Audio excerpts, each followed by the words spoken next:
In terms of getting my first prosthesis, the time to getting a prosthesis varies with everyone, and it's really down to how well you're healing and how fast you're healing and if there's any complications.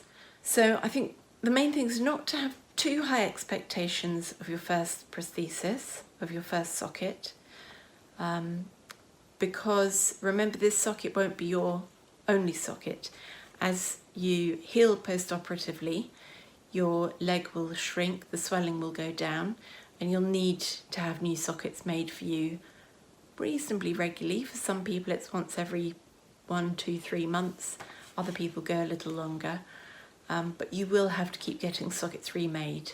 When you're getting your socket fitted, don't be afraid to keep asking for adjustments. It's very easy to think, oh God, I've been here for a few hours, they've been adjusting bits, and it's still sore, but, I don't want to keep asking.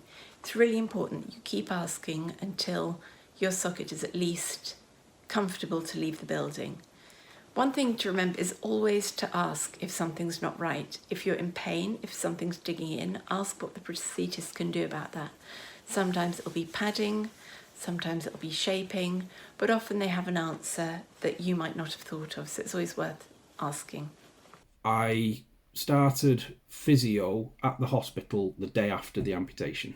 So it's a very quick process. It's not, let's lie in bed and leave it a few days and then get you up. It's pretty much get you up and moving as soon as possible, because that's best, really. So that was a really quick process.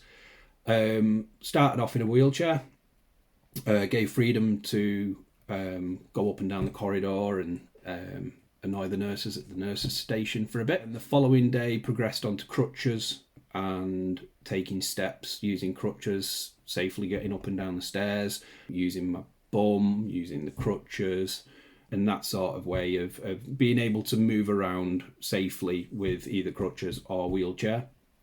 And as soon as I did that, I was able to be discharged from the hospital, which only took 10 days. So I was only in 10 days, and that's only because I was waiting for a wheelchair to be delivered at home. So they knew at least I could get around at home. Had I been out quicker, had I had a wheelchair. I started rehabilitation pretty much straight away. I was measured for a prosthetic in the November, so 1 month after amputation. I then got a mock-up of the leg, so a leg to try in the December, and on the 2nd of January I took my first steps using my prosthetic, and it took only sort of like a couple of hours of inside the parallel bars, and you start walking with the physio, and after that I was outside the bars. I was walking as well as I could do, really. Rehabilitation was good, and it was a great release for me, because at the time I was going through chemotherapy as well, so I saw it as a day out, weirdly. So to another hospital, it was quite exciting. It was a journey to start accepting myself being a completely different person, which I think at any age, whether you're young or old, it's a massive change to anybody.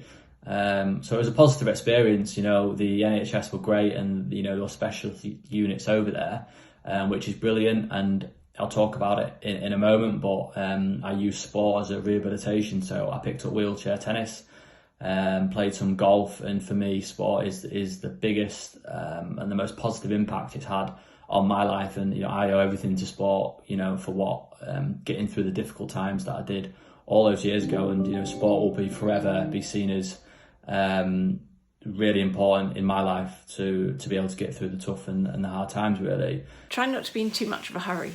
The first thing is your body has to heal, and that's going to take weeks and months, and you just need to take it easy, go at the pace your body allows, and to realise that in the first instance you need to allow your body to heal. Then I found what was useful, even prosthesis, was just to get as much exercise as I could. I quite enjoyed trying to push myself in the wheelchair, which is quite hard at first, but you do get a lot better at it.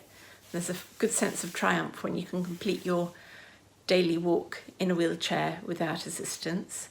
And then when I got my prosthesis, I just decided to do what I could every day.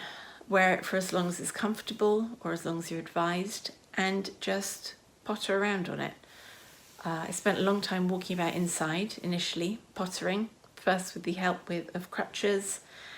Then I'd find maybe around the kitchen I wouldn't use crutches as much and I'd do a bit of walking, and then that progressed so that after months and months and months I was able to walk outside instead of with 2 crutches, with 1 crutch, and then eventually with 2 walking poles, and then 1 walking pole, and eventually if my socket and leg and residual limb is behaving, I can now walk with no sticks at all. But just remember, it's a really long game. Measure your progress in weeks and months, not in days, and just persistence really, really pays off. It's good to look at the small tasks that you can accomplish every day and look at the progress you're making. And it's good to be excited about all the new little things you can do, like the first time you can get up the stairs on your own, or the first time you can go for a walk on your own, well, a rolling walk in your wheelchair all by yourself, even if you've got someone there to help if you need it. Or the first time you can walk outside with your prosthesis on, even if you're using sticks or crutches. Or the first time, I don't know, you've been able to walk for more than half an hour. Or even the first time you can pot around the kitchen. These things are all really exciting. And although they may not be that exciting to others, I think they're worth celebrating.